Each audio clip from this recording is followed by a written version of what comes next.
Good morning বন্ধুরা, আজকে আবারও একটা নতুন দিন নতুন সকাল তোমাদেরকে সঙ্গে নিয়ে শুরু করছি। তো আশা করছি সবাই খুব ভালো রয়েছো আর আমরাও বেশ ভালো রয়েছি। আর আজকে হচ্ছে সোমবার, অর্থাৎ আজকে হচ্ছে রাখি পূর্ণিমা। তো এখন সকালবেলা, আর এখন বাজে ওই সকাল 7টা মতো। তো আজকের ভিডিওটা এখন থেকে শুরু করলাম, আর আশা করব অন্যান্য দিনের মতো আজকের ব্লগটিও তোমাদের ভালো লাগবে।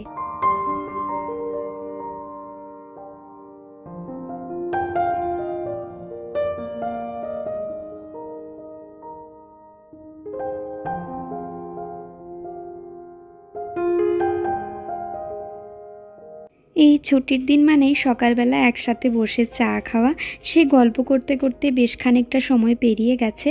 আর তারপরে গাছে জল দিয়ে এখন আর কি এই যে মেশিনটা অন করব। আর কি বলতো, মেশিনের কাপড়গুলো যদি এইভাবে আলাদা আলাদাভাবে দেওয়া যায় তাহলে কিন্তু যখন মেশিন অফ করব তো জটা পাকিয়ে যায় না আর কি কাপড়গুলো। আর এই যে সৃজনের দিদিভাই, মানে আমাদের পাশের কোয়ার্টারেই থাকে, প্রত্যেক বছর সৃজনকে রাখি পরায়। তো সকাল সকাল সৃজনকে ঘুম থেকে তুলে রাখি পরাতে এসেছে, কারণ ওদের আবার স্কুল ছুটি নেই, মানে সৃজন যে স্কুলে পড়ে সেই স্কুলেই আর কি ও পড়ে। তো স্কুল যেহেতু ছুটি নেই তার জন্য সকালে ঘুম থেকে উঠেই এই যে রাখি পরিয়ে দিয়েছে। তাও তো রাখিটা পেলো হাতে, তাই না? আজকের দিনে সৃজনের কাল থেকে খুব মন খারাপ, আমাকে কে রাখি পরাবে। তো আমি ওকে বললাম যে তোকে পারমিতা দিদি রাখি পরাবে, প্রত্যেক বছরই পরায়। তো তারপরে আর কি এই যে সৃজনের জন্য একটুখানি সুজির হালুয়া বানাবো। আর আমরা আজকে অবশ্য ওটসের স্মুদি খেয়ে নিয়েছি ম্যাঙ্গো দিয়ে, আর এইদিকে রান্না বান্না করব। তো আজ যেহেতু ওর বাবা বাড়িতে আছে তাই সৃজনও স্কুলে যায়নি, তাই একটু ভালো মন্দ রান্না করার ইচ্ছে রয়েছে। তো দেখা যাক, একটু মাছ আনতে বলেছি। আর এদিকে শাকটা আমি কিন্তু কালকে রাত্রে কেটে রেখেছিলাম, তো শাকটাকে এখন আগে ভাজা বসিয়ে দিলাম রসুন ফোড়ন দিয়ে। আর সৃজন না এই কলমি শাক রসুন দিয়ে খেতে ভীষণ পছন্দ করে। তো এদিকে ওর জন্য সুজির হালুয়াটাও প্রায় রেডি হয়ে গেছে, আর ওর খিদেও পেয়ে গেছে জানো তো। আসলে এখন একটু তাড়াতাড়ি করে ডিনার করছি, তো তার জন্য না সবার সকাল হলেই প্রচণ্ড পরিমাণে খিদে পেয়ে যাচ্ছে। আর আজকে আমাদের বাড়ি যাওয়ারও কথা রয়েছে, দেখা যাক ওয়েদার যেমন থাকে সেই অনুযায়ী আর কি কাজকর্ম করব। তো এখন এদিকে হালুয়াটা প্রায় আর কি রেডি হয়েই গেছে, জাস্ট একটুখানি ঢেকে জলটাকে শুকাতে দিলাম। আর এদিকে শাকটা একটু বসিয়ে একটুখানি নুন দিয়ে ঢেকে দেব, তারপরে ফ্লেমটা কমিয়ে দিলেই তো শাক রেডি হয়ে যাবে। আর এই শাকটাতে না একটুখানি চিনি দিলে বেশ ভালো লাগে।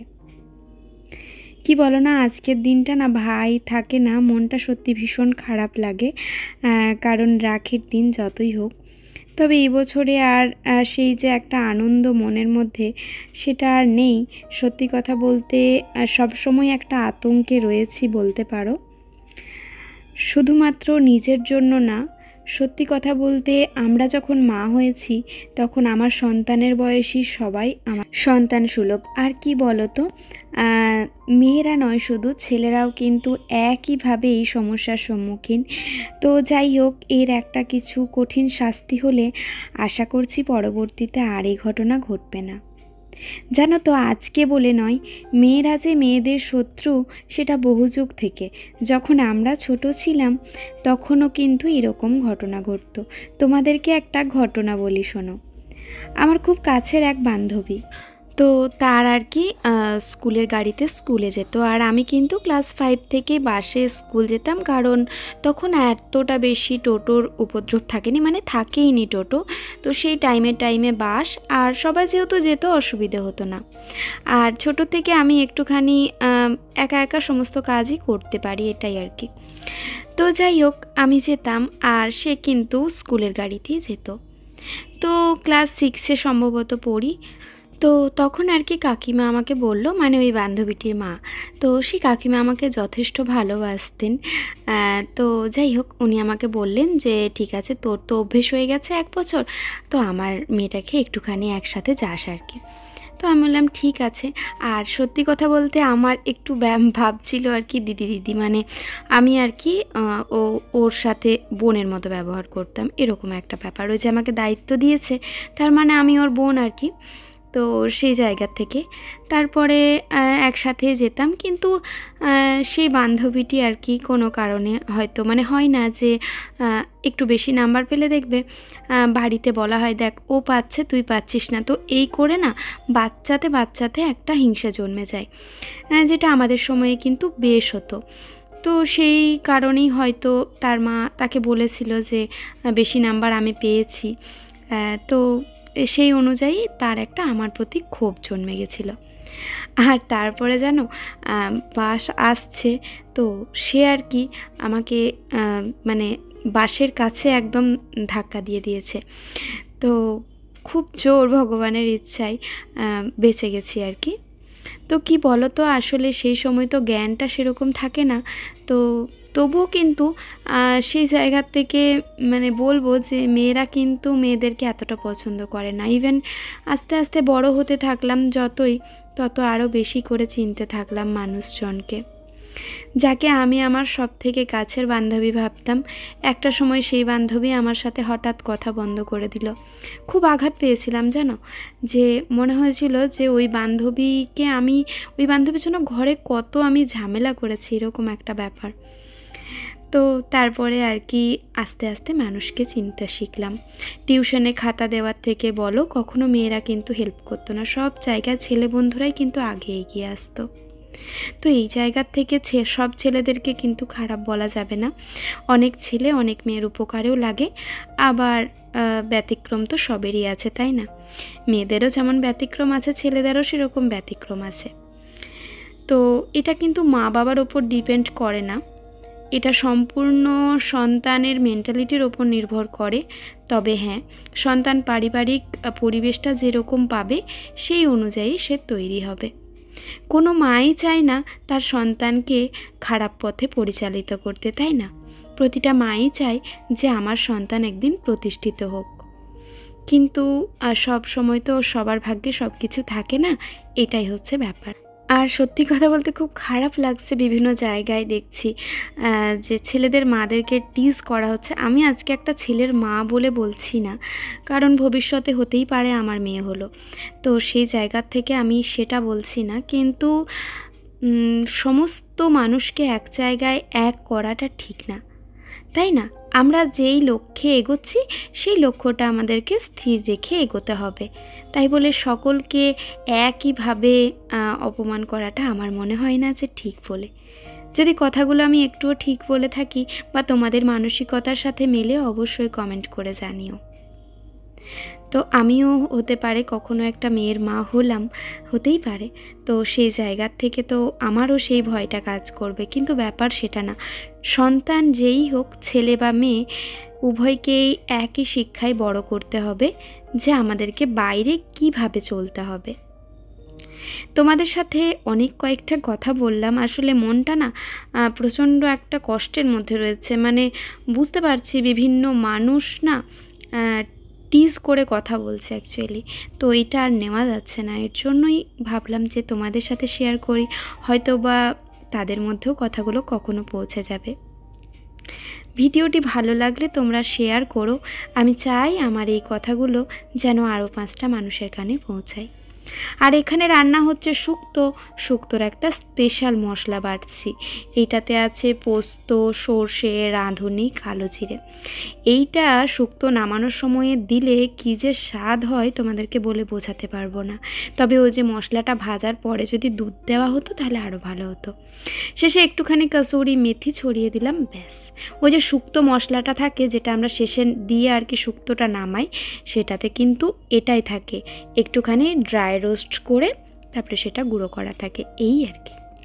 তো চলো, রান্নাবান্না রেডি হয়ে গেছে। আর বড়িটাকে প্রথমে আমি কিন্তু শুকনো খোলায় ভেজে নিয়ে তারপরে তেল দিয়েছিলাম, তাতে না বড়ি কম তেল টানে। বড়িটা দিতেই ভুলে গেছিলাম শুক্তোতে, এখন আর কি দিলাম। বলছি না, মাইন্ডটা এক এক সময় ডাইভার্ট হয়ে যাচ্ছে, বিভিন্ন রকম পোস্ট দেখছি, তখন প্রচণ্ড খারাপ লাগছে যে মানুষ ব্যাপারগুলোকে কিন্তু অন্যদিকে নিয়ে যাচ্ছে। তখন কি হবে, আসল লক্ষ্যটাই না আমাদের পূর্ণ হবে না, জানো তো। একে অপরের প্রতি একটা খারাপ লাগা বা হিংসে জন্মে যাচ্ছে, যেটা আমাদের কারোরই লক্ষ্য নয়। লক্ষ্য একটাই, আর সেই লক্ষ্যে আমরা সকলে একসাথে হাতে হাত মিলিয়ে এগোতে চাই, এটাই আর কি। এইদিকে যে জামা কাপড়গুলো কাঁচা হয়েছিল সেগুলো এখন ছাদে মেলে দিচ্ছি।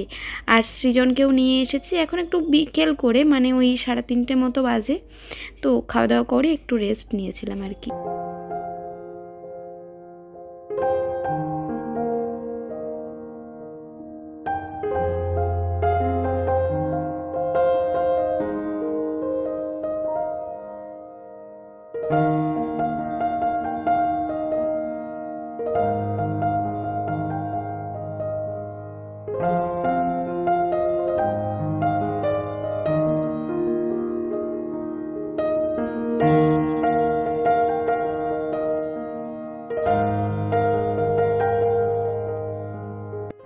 যদি অজান্তে কারোর মনে দুঃখ দিয়ে থাকি তাহলে সত্যি আমি ক্ষমা প্রার্থী তোমাদের কাছে।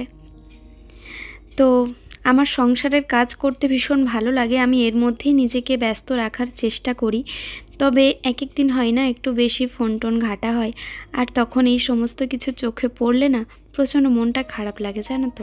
তো এইদিকে আর কি আমার যে কার্নিশের ওপরে ছাদের দুটো গাছ ছিল সেগুলোকে না ও আর কি জল দিতে এসেছিলো, 2 দিন ধরে জলই দেয়নি। তো এই গাছ দুটো জলই পাইনি, দেখছি একদম শুকিয়ে গেছে। এই জায়গাটা দাঁড়িয়ে থাকতে আমার ভীষণ ভালো লাগে জানো, আর মনে হয় যদি ছাদটা খোলা হতো না তাহলে সত্যি আমি শীতে গ্রীষ্মতে সবসময় ছাদটাকে ইউজ করতাম। তো এইদিকে আমি গাছগুলোর মাটিটা একটু কুড়ে দিচ্ছি। দেখো অপরাজিতা গাছটা খুব বড় হয়েছে। তো আমার এক বান্ধবী আমাকে জানতে চেয়েছিলে ছোট ছোট পাতার গাছ কোন, মানে কোনটা বলেছে আমি বুঝতে পারছি না, যদি এইটা বলে থাকো এটা কিন্তু অপরাজিতা। আর এইগুলো বেশিরভাগটাই আমার জবা গাছ রয়েছে। এই জবা গাছটা পাতাটা ছোট হয়ে গেছিলো জানো, কোনো একটা কারণে গরমে রোদের জন্য হতে পারে, কারণ এই বর্ষা হতেই দেখছি পাতাগুলো আবার নিজের মতো চেহারা ধারণ করেছে। আর এই যে ছোট ছোট গাছ সৃজন যেটায় হাত দিচ্ছে এটা কিন্তু তুলসী গাছ, মানে ওই যে বেটুর কাশি টাশি হলে যখন খাওয়াই তখন যেটাতে পুজো করি সেই তুলসী গাছের তো আর পাতা নেওয়া যায় না, তাই একটা ছাদে লাগিয়ে রেখেছি। আর এই জবাটা তোমাদের সাথে শেয়ার করেছে, আবার একটা কুড়ি দিয়েছে, তোমাদের সাথে আবার শেয়ার করব। আরও একটা জবা গাছ যেটাতে আর কি তুলো তুলো একটা পোকা হয়ে গেছিলো, সেটাও দেখছি বেঁচে গেছে। তো সমস্ত গাছে জল টল দিয়ে চলো এরপরে নিচে যাব। নিচে গিয়ে একটু টিফিন বানাতে হবে, ছেলের অর্ডার যে সে চাউমিন খেয়ে টিউশন যাবে। তো ঠিকই আছে, চলো ওকে গিয়ে একটুখানি চাউমিন বানিয়ে দেবো, তারপরে আর কি ওর টিউশন রয়েছে সেখানে যাবে। আর আমরাও ভেবেছি একটু বেরোবো আর কি, কিন্তু সেটা রান্নাবান্না করে, এখন যেহেতু তাড়াতাড়ি খাওয়া দাওয়া হয় তাই চেষ্টা করি সকালের মধ্যেই 2 রকমের পদ করে নেওয়ার, যে রাতের আর সকালের, কিন্তু প্রতিদিন তো আর হয়ে ওঠে না, তার জন্যই আর কি। তো এই যে ছেলের জন্য চাউমিন, আর আমাদের জন্য আজকে একটা নতুন রেসিপি বানিয়েছি, যেটা সৃজন দেখো আগেই খেয়ে নিয়েছে, ওর এত ভালো লেগেছে। জিও মার্ট থেকে সুইট কর্ন এনেছিলাম, তো সেই সুইট কর্নটা আর কি শসা, গাজর, পেঁয়াজ কুচি, লেবুর রস সব দিয়ে মেখে দুর্দান্ত লাগছিল খেতে। গুড ইভিনিং বন্ধুরা, এখন তো 7:45 বাজে, আর এখন এসো 1 কাপ গরম চা, আর সাথে আমি বসেছি। তো ইউটিউব, ফেসবুক যাই খুলছি না কেন সেই একই খবর, তার জন্য ভালো লাগছে না। তো ভাবলাম যে তোমাদের সাথে একটু গল্প করি। আসলে বাইরে এই টাইমটাতে আমরা বাইরে যাই, তো বাইরেই আর কি যাওয়ার কথা ছিল। সৃজনের টিউশন গেছে ও, তো ওকে আর কি আনতে যাওয়ারই কথা ছিল। আর এখনই আধ ঘন্টা আগের থেকে প্রচণ্ড বৃষ্টি, তো তার জন্য রান্নাবান্নাও তাড়াতাড়ি করে নিয়েছি রাত্রের। তো এখন কি করব, তাই ভাবলাম একটুখানি চা বানিয়ে খাই আর তোমাদের সাথে একটু গল্প করে নিই, তাহলে বেশ ভালো লাগবে। মনটা ভালো লাগছে না অ্যাকচুয়ালি, মনে হচ্ছে যে অনেক কষ্ট মনের মধ্যে রয়েছে আর কি, এটাই মনে হচ্ছে। তার মধ্যে থেকেও হাসি মুখে তো রাখতেই হবে, তাই না? তো এটা হচ্ছে ব্যাপার, সবাইকে পজিটিভ থেকে এগিয়ে যেতে হবে। আর এই জাস্ট আর কি একটা, তো যাই হোক চলো আমি চাটা এনজয় করি। আর হ্যাঁ, তোমরা যদি চাও তোমাদের সাথে আমি কিন্তু ওয়েট লস টি নিয়ে আসবো, ঠিক আছে? তো চা খেলেও কিন্তু ওয়েট গেন হয় না। তো সেটা কিভাবে অবশ্যই কমেন্টে জানিও, যদি জানতে চাও তাহলে নিশ্চয়ই নিয়ে আসবো। পুজোর আগে আমরা সবাই চাই একটুখানি ওজনটা আমাদের কমুক, তো এটাই আর কি। আর আমি তো মানে এক্সেস আমার কষ্ট হচ্ছিল আর কি শরীরে, তো তাই তো ওয়েটটা আমি কমাতে বাধ্য হলাম। তো কমছে, আস্তে আস্তে কমছে, পজিটিভের দিকে এগোচ্ছে। যাই হোক, তোমাদের সাথে তো শেয়ার করছি, একটু সঙ্গে থেকো, খুব শিগগিরই আমার ডেলি রুটিন তোমাদের সাথে শেয়ার করব। তো চলো, আবার একটু পরে দেখা হচ্ছে সৃজনবাবু আসলে।